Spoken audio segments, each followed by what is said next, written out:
Debunking the week beginning 30th November. Finding favor with some of the alphabets has been the flavor of the week.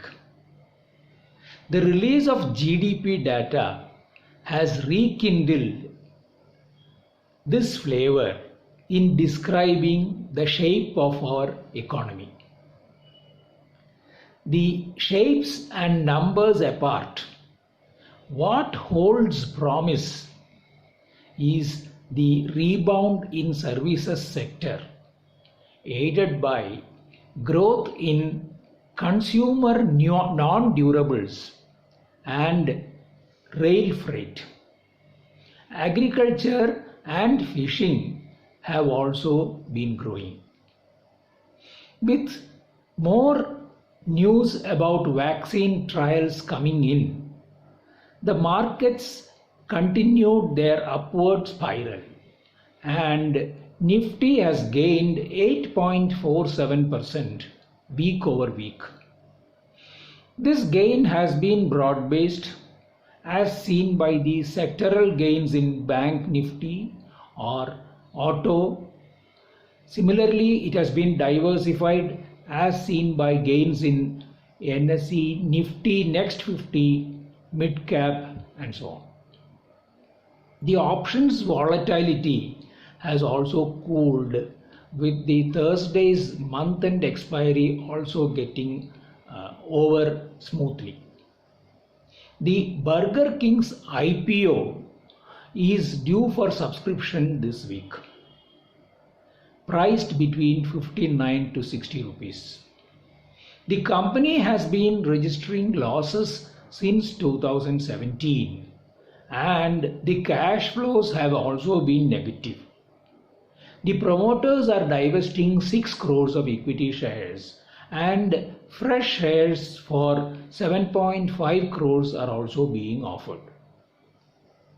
The scalable supply chain and the franchisee model could be the 2 points that could enthuse some confidence into the investors on this stock.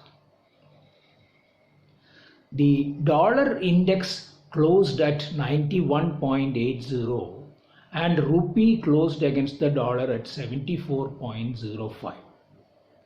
On Thursday, rupee closed above 74.2. In the coming week, rupee is likely to be trading in a range around this 74 number. In the bond markets, the new 10-year benchmark bond saw a coupon cutoff at 5.85%, 8 basis points higher than the coupon of the existing benchmark. However, the existing benchmark 5.77% GOI 2030 closed at an YTM of 5.91%. In the coming week, the Monetary Policy Committee's bi-monthly review is unlikely to hold any surprises. The Brent has firmed up to $48 during the week and gold has retraced by close to $100 at 1787. This could be seen by the investors as an opportunity to commence a gradual build-up of this metal in one's portfolio with a long-term outlook.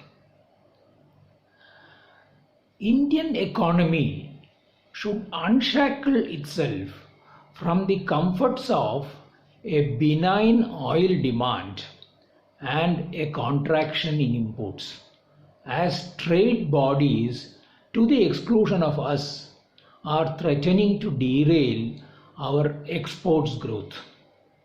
The Nasdaq gained 111 points on Friday to close at 12,205. Monday will be closed for Guru Nanak Jayanti. So get yourself recharged over an extended weekend.